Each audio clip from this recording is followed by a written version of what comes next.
역대 최악의 재난으로 기록될 LA 카운티 산불로 인해 지금까지 무려 만여 채의 주택 구조물들이 파손된 것으로 집계됐습니다. 이런 가운데 산불 발생 주택 등을 약탈하는 사람들에 대해 경찰이 강력하게 대응하고 있습니다. 캘리포니아주 보험당국이 산불 피해 건물 소유주들을 대상으로 한 사기가 기승을 부릴 수 있다며 주의를 당부했습니다. 지미 카터 전 대통령의 국가 장례식이 오늘 워싱턴 DC에서 엄수됐습니다.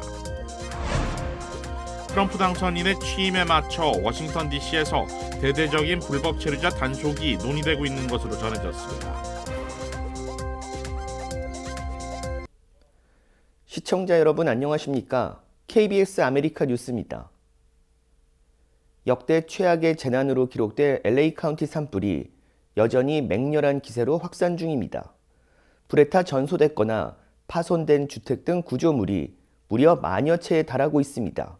윤범수 기자가 보도합니다. 주택 커뮤니티 단지 전체가 완전히 전소됐습니다. 해안가를 따라 곳곳에 화마가 휩쓸고 지나간 처참한 흔적들이 보입니다. 퍼시픽 팰리세이즈 지역에서 시작된 팰리세이즈 산불은 이제 산타모니카와 말리부, 토펜가 캐년 등 해안가 지역은 물론 내륙 쪽인 칼라바사스시까지 피해 면적이 확산되고 있습니다.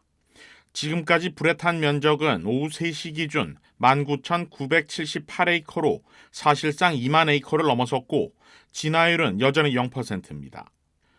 어제까지 천여 채로 집계됐던 피해 건물 수는 무려 5배가 늘어났습니다.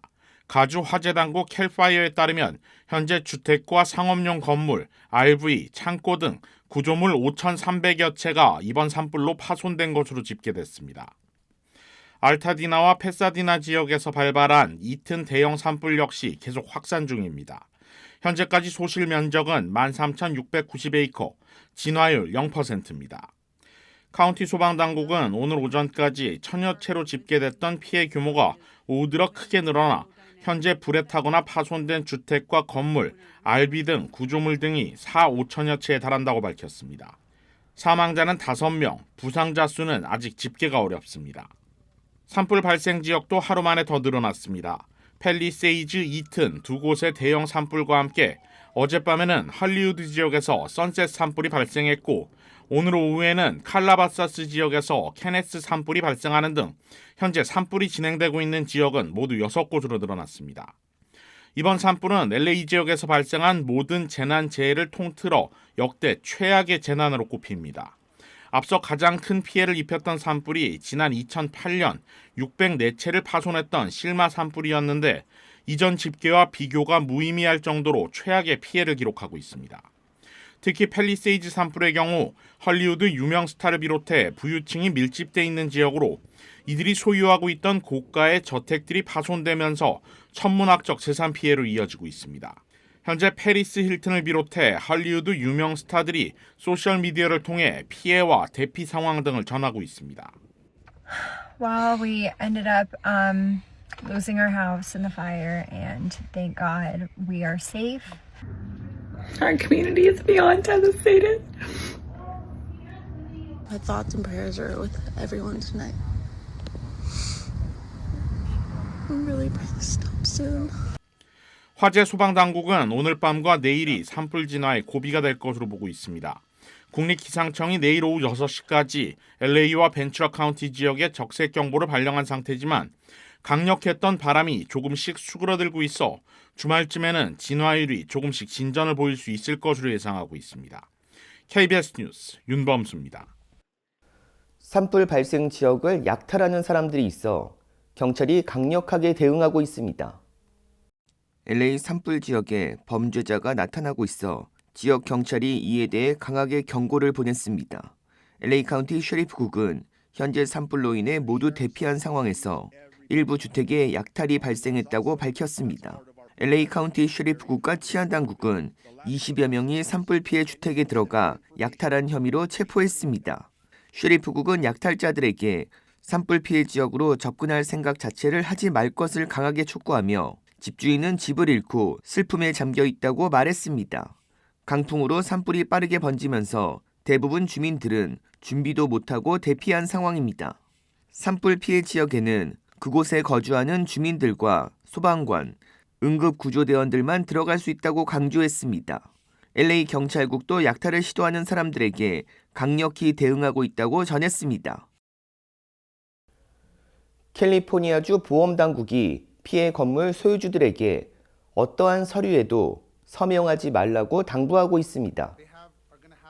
캘리포니아 보험국 리카르도 라라 국장은 피해 지역 주민들에게 산불 현장으로부터 대피하고 안전을 확보한 후 그 어떤 결정도 성급히 내려서는 안 된다고 강조했습니다. 캘리포니아 주민들은 클레임이 발생했을 때 보상액 청구를 도와주는 공인보험 조종사와 결정을 하기 전에 3일간의 쿨링오프 기간이 주어집니다. 라라 보험국장은 지난 수년간 주 전역에서 발생한 화재들을 보면 주외 조종사가 찾아와 집주인과 거래를 하려고 든다면서 이들은 100%를 받을 수 있는데도 70%를 받게 해줄 수 있다거나 보험 약관에 따라 달라질 수 있다고 말한다고 설명했습니다. 라라 국장은 당황스러운 상황에 사람들이 사기에 취약하다며 서명을 멈추고 잠시 기다리면 잠재적인 사기로부터 피해를 예방할 수 있다고 말했습니다. 라라 국장은 매우 충격적인 일이 벌어지고 있다면서 보험국은 주민들에게 사기에 주의하고 아무것도 서명하지 말라고 경고함과 동시에 도움이 필요한 주민들은 보험국에 우선 전화해달라고 당부했습니다. LA 산불 피해가 심각해지고 있는 상황에서 아프리카 가나를 방문해 비난을 받고 있는 캐런 베스 LA 시장이 어제 긴급 귀국해 산불 현장을 방문했습니다. 캐런 베스 LA 시장은 어제 산불 현장을 방문해 게빈 뉴섬 캘리포니아 주지사, 알렉스 파디아 캘리포니아주 연방상원의원과 만나 논의했습니다. 베스 시장은 어제 오후 5시 기자회견을 통해 산불로 인해 대피 명령을 받은 주민들은 즉시 대피하고 대피 권고를 받은 주민들도 준비할 것을 촉구했습니다. LA시는 산불 진화에 총력을 기울이겠다며 최전선에서 산불 진화에 나선 소방대원들에게 감사를 표했습니다. 이어 안전이 최우선이라며 대피 명령과 경고에 귀 기울여달라고 주민들에게 재차 강조했습니다. 제39대 미 대통령을 지낸 지미 커터 전 대통령의 국가 장례식이 오늘 워싱턴 DC에서 엄수됐습니다. 오늘 국장은 예포 21발과 함께 국회의사당에서 안치돼 있던 관을 성당으로 운구하는 것으로 시작됐습니다. 오전 10시부터 2시간 정도 진행된 장례식에서는 제랄드 포드 전 대통령과 월터 먼데일 전 부통령이 생전에 쓴 추도사도 포드 전 대통령과 먼데일 전 부통령의 아들이 각각 낭독했습니다. 바이든 대통령은 추도사에서 카터 전 대통령과의 우정을 통해 훌륭한 인격은 직함이나 우리가 가진 권력 이상이라는 것을 배웠다고 말했습니다. 바이든 대통령은 생전에 카터 전 대통령으로부터 직접 추도사를 해달라는 요청을 받았습니다. 장례식에는 조지 W. 부시 전 대통령과 버락 오바마 전 대통령 등도 자리했습니다. 트럼프 대통령 당선인이 대선에서 승리한 후 생존한 전현직 대통령의 비공식 모임인 이른바 대통령 클럽과 만난 것은 이번이 처음입니다. 전현직 대통령들은 장례식 전에 비공개로 만났으며 이는 극도로 분열된 정치적 상황에서 이례적인 화합의 모습이라고 AP통신은 전했습니다. 카터 전 대통령은 고향인 조지아주 플레인스로 다시 운구돼 가족 묘지인 부인 옆에 안장됐습니다. 신용카드 수수료가 소매업체의 주요 운영 비용 중 하나로 자리 잡으면서 소비자 재정에도 큰 부담을 주고 있는 것으로 나타났습니다. 전국 소매업 연합에 따르면 평균적으로 신용카드 결제 시 수수료는 거래 금액의 약 2% 수준이지만 프리미엄 리워드 카드의 경우 최대 4%까지 부과될 수 있습니다. 수수료로 인해 소매업체는 연간 1,700억 달러 이상을 부담하고 있어 소매업 연합은 소비자들이 구매하는 대부분 상품의 가격에 반영되고 있다고 지적했습니다. 이로 인해 소비자들은 가구당 연간 1,100달러 이상 추가 비용을 부담하고 있다고 덧붙였습니다. 소매업 연합은 크레딧카드 경증법 통과를 촉구하고 있습니다. 이 법안은 비자와 마스터카드의 현 독점을 종식하고 대형은행이 발행한 카드가 이들 외 거래를 처리할 수 있도록 요구하는 내용을 담고 있습니다.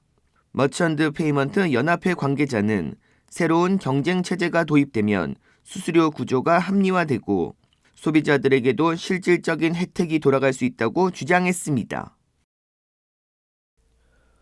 워싱턴 DC에서는 대대적인 불법 체류자 단속이 예고돼 긴장감이 감돌고 있습니다. KBTV 전상희 기자가 보도합니다. NBC 뉴스는 트럼프 측 인사들이 이민 세관 단속국과 관련 방안을 논의 중이며 소식통을 인용해 트럼프 취임식 당일에 실행될 가능성도 있다고 보도했습니다. 단속 대상으로는 건설업, 요식업, 호텔업 등의 분야가 거론되고 있으며 ICE 요원들이 현장을 급습해 불법 체류자를 체포할 계획인 것으로 전해졌습니다. 범죄 기록이 있는 외국인뿐 아니라 불법 체류자 전체가 단속 대상이 된다는 것입니다.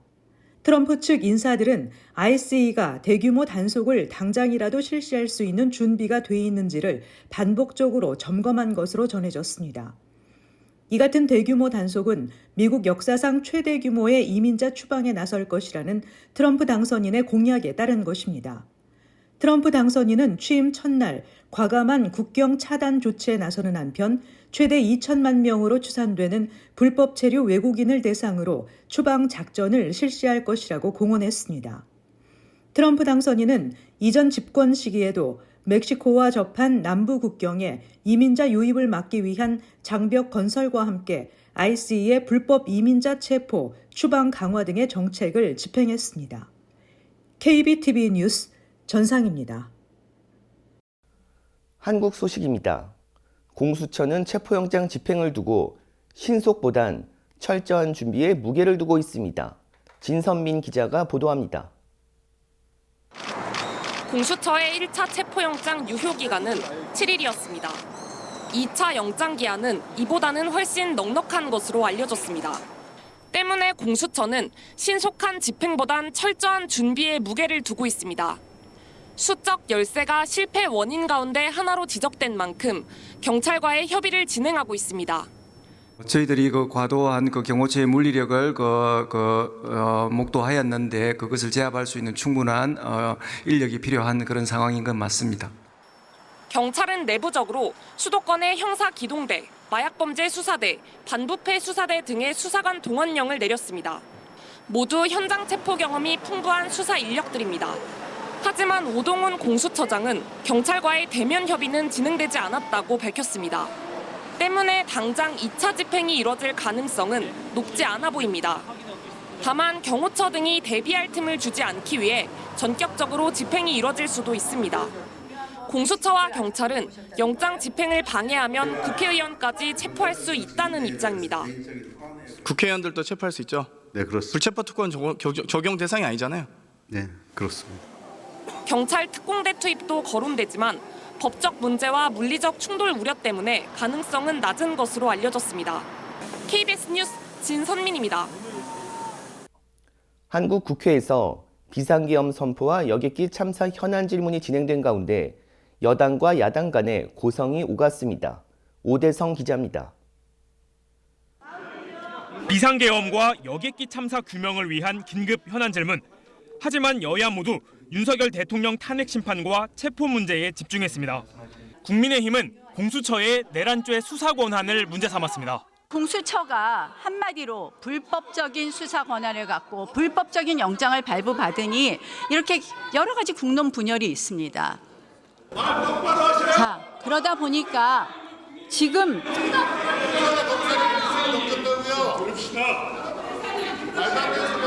민주당 이상식 의원의 경찰 내통 의혹도 꼬집었습니다. 민주당과 중립성이 요구된 경찰의 부적절한 부당거래 의혹이 있다. 대검에서는 수사를 해야 되겠죠? 어떤 법 위반 소지가 있는지는 단정적으로 말씀드리긴. 민주당은 비상계엄의 위헌성을 거듭 부각시켰습니다. 국회 정치활동 금지하는 것, 다른 것도 다 문제지만 이거 명백한 위헌이죠. 상당히 좀 이상한 거라고 생각을 하고 있습니다. 공수처장은 관저 업무에 나선 여당 의원들의 체포 가능성도 언급했습니다. 국회의원들이 다수로 가서 스크럼을 짜고 막는다. 공무집행 방해에 해당합니까? 저희들의 영장 집행 업무를 방해할 시 공무집행 방해에 마찬가지로 적용됩니다. 국회의원들도 현행범은 체포가 가능합니까? 마찬가지 범죄를 저질렀을 때에는 현행범 체포가 되는 데 점에서는 이론이 없습니다. 최상목 권한대행은 미리 잡힌 일정 등을 이유로 현안 질문에 불참했는데 우원식 국회의장은 국회 양해 없이 불출석했다며 유감을 표했습니다. KBS 뉴스 오대성입니다. 젤란스키 우크라이나 대통령은 이제 파병을 해달라고 촉구해 바이든 행정부는 마지막 군사 지원을 내놓았습니다. 조빈나 기자가 전합니다. 미국 오스틴 국방장관이 우크라이나에 대공 미사일과 F-16 전투기 기술 지원 등 약 7,300억 원 규모를 추가 군사 지원하겠다고 밝혔습니다. 임기 종료를 열흘 앞둔 바이든 행정부의 사실상 마지막 우크라이나 지원입니다. 군사 지원을 중단하면 더 많은 침략과 전쟁을 불러올 거라며 차기 트럼프 행정부도 압박했습니다. So, we must not let up. And that's why I'm announcing today another presidential drawdown authority package valued at $500 million. 우크라이나 지원에 부정적인 트럼프 당선인이 취임하면 그간 미국 주도로 서방 50개국의 입장을 조율해온 방위연락협의체의 유지도 불투명한 상황입니다. 유럽연합은 준비가 돼 있다면서도 예단은 하지 말라고 했고 독일은 미국 주도로 유지되는 게 가장 좋다는 입장을 밝혔습니다. 젤렌스키 우크라이나 대통령은 파병된 북한군 사상자가 이날까지 4,000명에 달한다며 북한의 전쟁 개입 상황을 강조했습니다. 이어 서방 지원국들의 군대를 보내달라고 요청했습니다. 전투병력인지 평화유지군인지는 명확히 설명하지 않았는데 최근 인터뷰에선 평화유지군 배치를 지지한다고 밝힌 바 있습니다. That's why our goal to find as many instruments as possible to force Russia to peace. I believe that such deployment of partners contingents is one of the best instruments. 회의체에선 그간 동맹의 안보와 방위를 두고 트럼프 당선인이 쏟아낸 발언에 대해 불만도 터져나왔습니다. 5% in Deutschland würden bedeuten, knapp 40%, um die 40% des Bundeshaushaltes, des gesamten Bundeshaushaltes. Ich weiß nicht, welches Land sich das wird leisten können. 캐나다 국방장관은 미국이 동맹으로서 캐나다의 가치를 인정하기 바란다는 입장을 밝혔습니다. 베를린에서 KBS 뉴스 조빈나입니다. 세계 최대 가전 IT 전시회 CES에서 다양한 기능을 탑재한 로봇이 집중 선보였습니다. 개연우 기자가 전합니다. 이름을 부르자 나타나는 아담한 로봇. 생일인 아이의 취향까지 기억하며 파티를 돕습니다. How about a space theme? David's been obsessed with space lately. 여기에 맞춰 방배경을 우주로 만들어주더니 춤도 춰주겠다 합니다. 세탁물도 척척. All clean and ready. CES에 온 로봇들. 외형도 가지각색입니다. AI를 심어 인간과 의사소통이 가능한 로봇 기술은 갈수록 진화하고 있습니다. 이 로봇에는 GPT-4가 탑재되어 있습니다. What is your name? My name is Miroka. 생긴 건 기계지만 특정한 작업에 특화된 로봇도 인기입니다. 이제 로봇 청소기는 바닥에 떨어진 물건을 피하지 않습니다. 집게가 달린 팔을 뻗어 물건을 치웁니다. 수영장은 물론 유리창도 닫고 잔디도 로봇이 자율주행으로 깎습니다. Very cool. We can use that time to innovate and make a better life.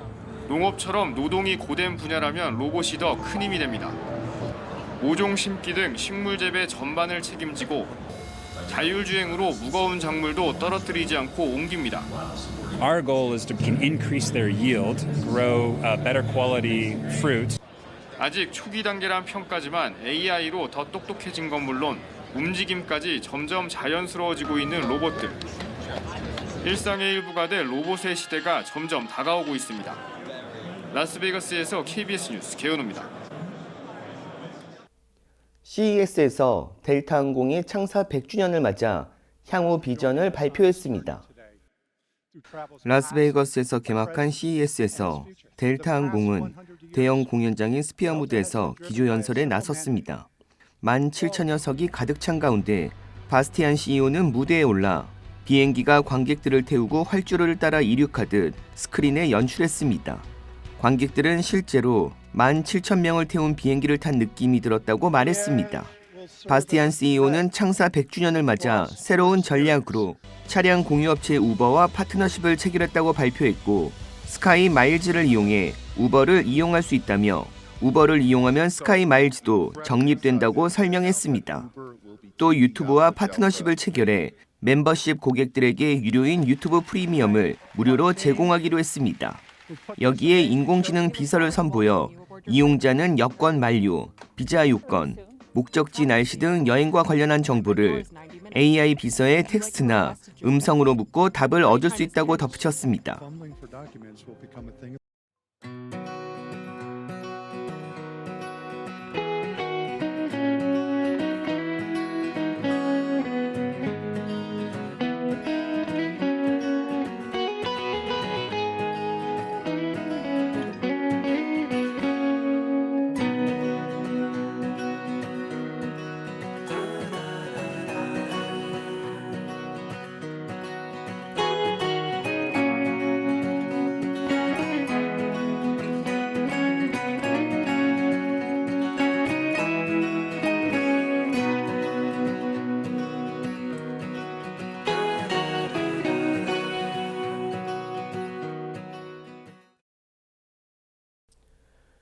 KBS 아메리카 뉴스 마칩니다.